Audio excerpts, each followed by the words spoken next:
অনেক দিন আগে, তখন বোধ হয় 92 সাল, বুঝলেন, 92 সাল। আর ওই নানান, আমি সঙ্গীত গান বাজনা নিয়ে নানান মন্তব্য করি আর নানান পত্রিকায় সেটা ছাপে। তা প্রসাদ বলে একটা পত্রিকা ছিল, নবকল্লোল ছিল, তা সেইখানে তা আমার গানের কথা নিয়ে কথা হচ্ছিল। তা আমি তাদের বলেছিলাম যে আমার কিছুদিন না মনে করেন, এতদিন ধরে যে বাংলা গান যেভাবে লেখা হচ্ছিল আমার তাতে মন ভরেনি। সুর চমৎকার, কোনো কোনো গানের কথাও চমৎকার, সবসময় যে প্রত্যেকটা গানের কথাকে একবার নোবেল আদায় করার মতন হতে হবে তা কিন্তু না, কিন্তু একটু মানে ঠিকঠাক হলে, বড্ড বেশি পোশাকি আর সাজানো দুঃখ, গোছানো সুখ এরকম হয়। তা তা আমার আমার কিছু মনে করবেন না, মানে যারা এতদিন গান লিখেছেন আমার তাদের গান অধিকাংশ, যেমন মোহিনী চৌধুরীর গান আমার ভীষণ ভাল লাগে, কিন্তু তার লেখা গান, মুকুল দত্তর লেখা গানও খুব ভাল লাগে, অমিয় দাশগুপ্তর লেখা গানও খুব ভালো লাগে, কিন্তু সকলের গান কিন্তু ভালো লাগে না, খুব পুরনো সাবেকি মনে হয়, আধুনিক মনে হয় না। এইবারে এই কথাটা একজন গিয়ে বলেছেন আমাদের পুলক বন্দ্যোপাধ্যায় মহাশয়কে, পুলক দাদাকে। এবং পুলক বাবুকে এটা বলায়, প্রথমে পুলক বাবু ওটা লিখেওছেন, তারা প্রথমে খেপে গেছেন, কে বলেছে, কে বলেছে এটা, যে আমরা কেউ কিছু ভালো গান, আমরা আধুনিক গান লিখতে পাইনি, এগুলো আধুনিক নয়, যথেষ্ট সব পুরোনো দিনের সাবেক সাবেক। তখন আমার নাম করেছে যে সুমন, ও সুমন বলেছে, ও বলতে পারে, ওর বলার অধিকার আছে। আহারে, আহা, পুলকদা লিখেছিল ওটা, ও সুমন বলেছে, হ্যাঁ সুমন ঠিক বলেছে, ওর বলার অধিকার আছে। তা শিকদার, হ্যাঁ রে, এই তোর কিন্তু কতগুলো কথা বলার অধিকার নেই, বাড়িতে ঠিক করে নিস, হ্যাঁ ঘরোয়াভাবে ঠিক করে নিস, কারণ আমারও তো একটা ঘরোয়া ব্যাপার হয়ে গিয়েছিল তোদের বাড়িতে, ঘরোয়াভাবে ঠিক করে নিস। পুলকদার কথা মনে পড়াতে আপনাদের একটা দেখি,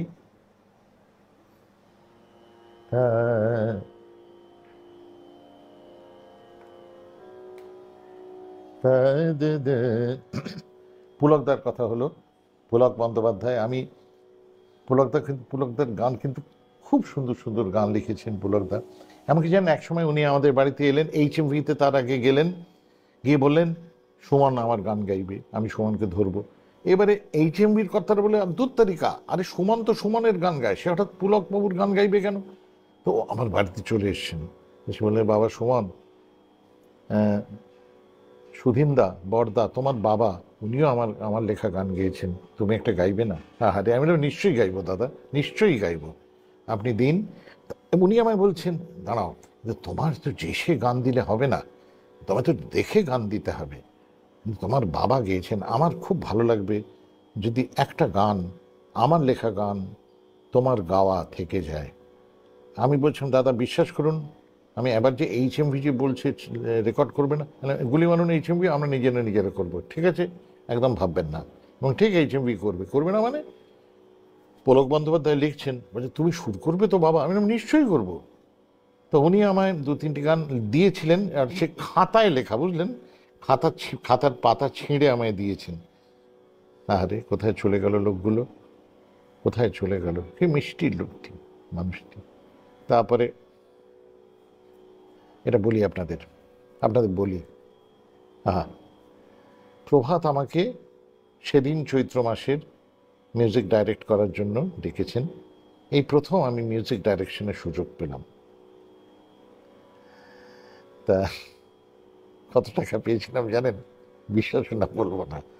প্রভাত আছেন, প্রভাতের জন্য দায়ী না আমি, এটি মস্ত বড় পত্রিকার এক ভদ্রলোক সব ঠিকঠাক করছিলেন, প্রডিউসারও চমৎকার মানুষ ছিলেন, আর প্রভাত রায় তো জবাব নেই, এত সুন্দর মানুষ, এত সুন্দর বন্ধু, একটি ব্যাপারে নাক গলাতেন না।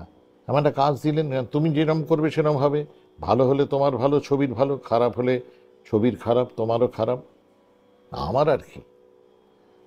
কোনোদিন একটা মন্তব্য করেননি। তা সেদিন চৈত্র মাস থেকে এটা যখন ছবি তৈরি হতো, তখন এই NT1-এ, মানে আমাদের স্টুডিও পাড়ায় টালিগঞ্জে একটা ঘর নেওয়া হতো, মানে একটা অফিস ঘর। কাজে সেদিন চৈত্র মাস লেখা প্রভাত রায়ের একটা ঘর ছিল, একদিন সেইখানে সন্ধ্যে বিকেলবেলা আমি বসে আছি, গেছি ওখানে, উনি যেতে বলেছেন, তো আমি বসে একটা গল্প টল্প করছি, কথা বলছি ছবি নিয়ে। হঠাৎ পুলকদা এসে হাজির, পুলক বন্দ্যোপাধ্যায়। আমাকে আপনার প্রথমে দেখতে পাননি। আর সেদিন চৈত্র মাস দেখে প্রভাতকে দেখে, প্রভাত এসে পড়েছি, কাজ দাও, ঠিক এইভাবে কাজ দাও। তা প্রভাত বললেন, এই রে, ও পুলকদা, সুমন বসে আছে। তখন আমার থেকে, ও মা সরি, তোমায় দেখতে পাইনি। তা আমি উঠে গিয়ে পায়ে হাত দিয়ে নমস্কার করলাম আমাকে। মানে যে পুলকদা, না না না না, তুমি করছো বাবা, তুমি করছো কাজটা, করো করো, তুমিই করো। বলে প্রভাতের দিকে তাকিয়ে বললেন, প্রভাত, পরেরটা কিন্তু যেন আমি পাই, গানগুলো লিখবো, সুমন সুর করুক, আমি গানগুলো লিখবো। আহা, তা একটা গান, আমার খুব প্রিয় গান, এটা গেয়েছিলেন পৃথিবীর শ্রেষ্ঠ শিল্পী আমার মতে শ্যামল মিত্র। আমি যে গাইছি, আমার অপরাধ নেবেন না, আমি কান ধরছি, আমার অপরাধ নেবেন না। আমার ছাত্রছাত্রীদের কেউ কেউ এই গানটা শিখিয়েছেন আমার কাছ থেকে। সুর করেছিলেন দনিচাঁদ বড়াল। এটা রম্যগীতির গান।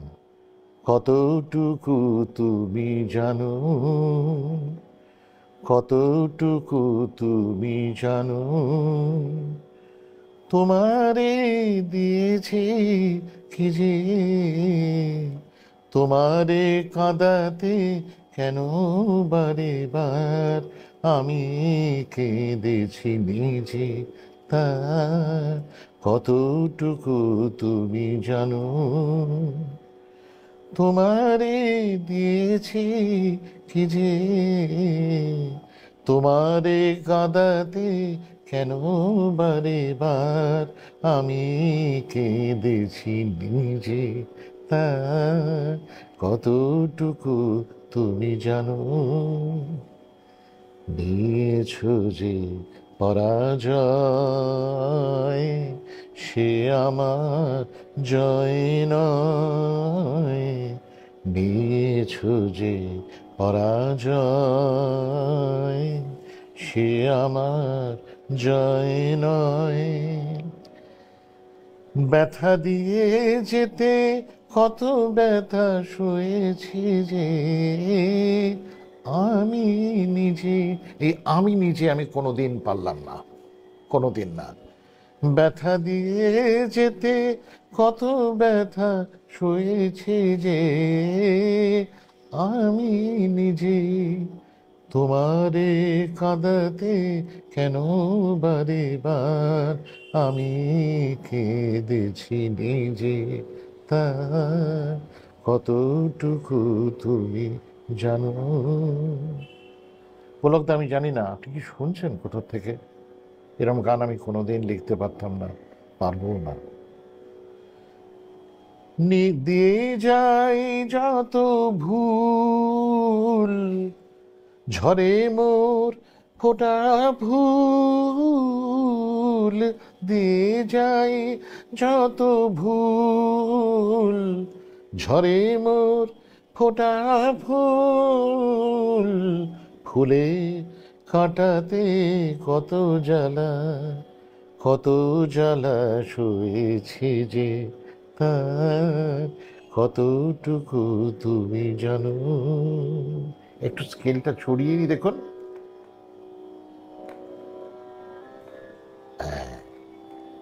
এটা আরো ভালো, দেখুন একবার শুনি।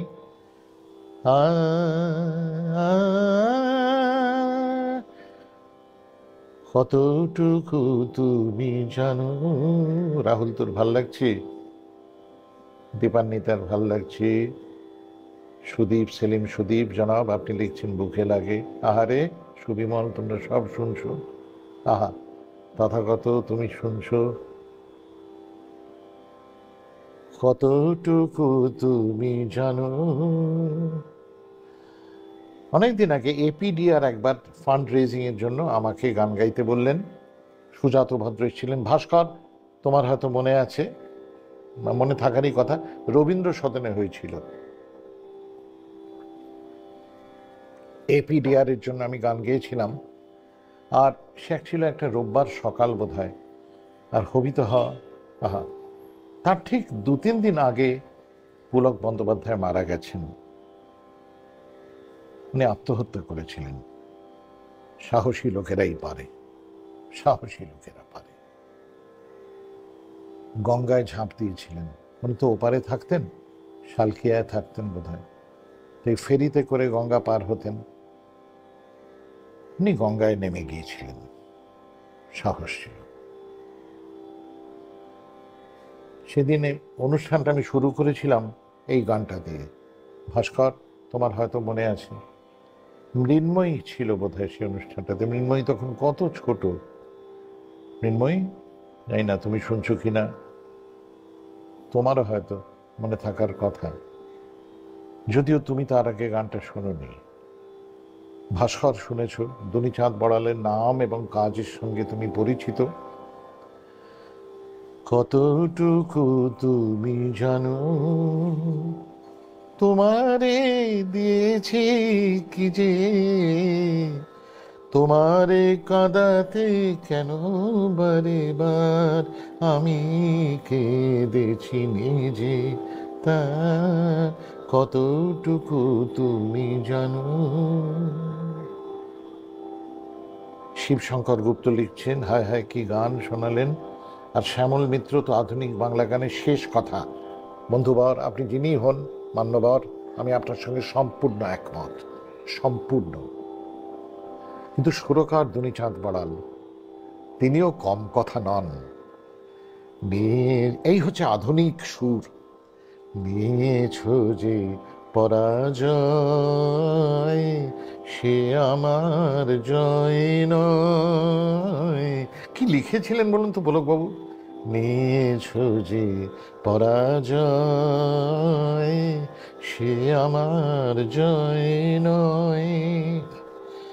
ব্যথা দিয়ে যেতে কত ব্যথা সয়েছি যে আমি নিজে, তোমারে কাঁদাতে কেন বারে বার। ভাস্কর লিখছেন, নিশ্চয়ই সব মনে আছে, একেবারে সবই উজ্জ্বল এ সময়। আমি কেঁদেছি নিজে, তার কতটুকু তুমি জানো।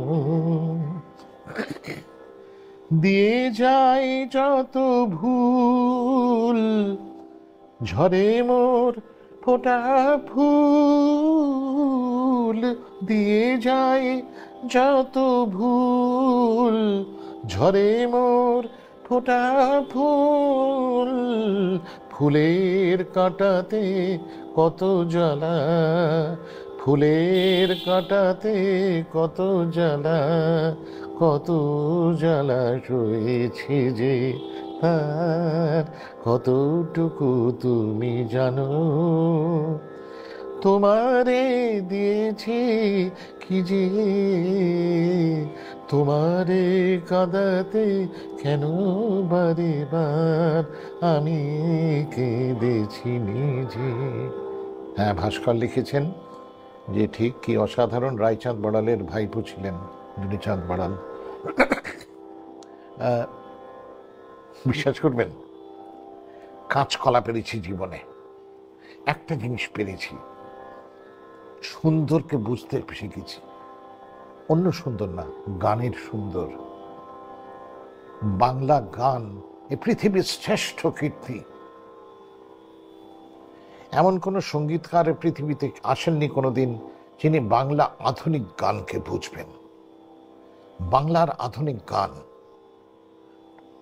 গত শতকের 3-এর দশক থেকে যা হয়েছে, আমি রবীন্দ্রনাথের গানগুলোকে ধরেই বলছি।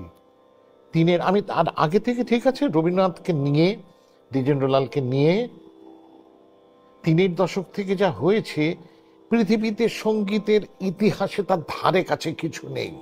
আমি না জেনে বলছি না, বাঙালি হিসেবে আমার গর্ব কেবল একটা জায়গায়, প্রধানত বাংলা গানের সুর এবং বাংলা ভাষাটা। বাংলা ভাষাটা এই যে কতটুকু তুমি জানো, ভাবুন তো দেখি, এটা বাংলা ছাড়া অন্য কোনো ভাষায় নিয়ে আসুন। ইংরেজিতে how much do you know or how much would you know. কতটুকু তুমি জানো, তোমারে দিয়েছি কি যে, তোমারে মাগো। যখন শুনেছি আমার বয়স তখন 6-7, তার বেশি না, তার বেশি না। এবারে বুঝতে পেরেছেন আমার 12টাটা কেন বেজেছে। শিকদার বুঝলি? ওরে ওরে, তোর তোর ওই ঘরের লোকদের দোষ না। ওরে মার্ক্সবাদীরা, লেনিনবিদীরা, নকশালরা, খ্যাকশালরা, ওরে তৃণমূলবাদীরা, ওরে কংগ্রেসবাদীরা, ওরে বিজেপিবাদীরা, ওরে ঈশ্বরবাদীরা, ওরে ধর্মবাদীরা, ওরে নাস্তিকবাদীরা, ওরে বাদানুবাদীরা, বুঝলি আমার কিছু উপায় নেই। আমার সব গোলমাল করে দিয়েছে আধুনিক বাংলা গানের সুর, সেই সঙ্গে অপি নাইয়ারের কিছু সুর, শঙ্কর জয়কিশনের কিছু কিছু সুর, শচীন দেব বর্মনের কিছু কিছু সুর। রে কি করি বলতো, কি করি বলতো।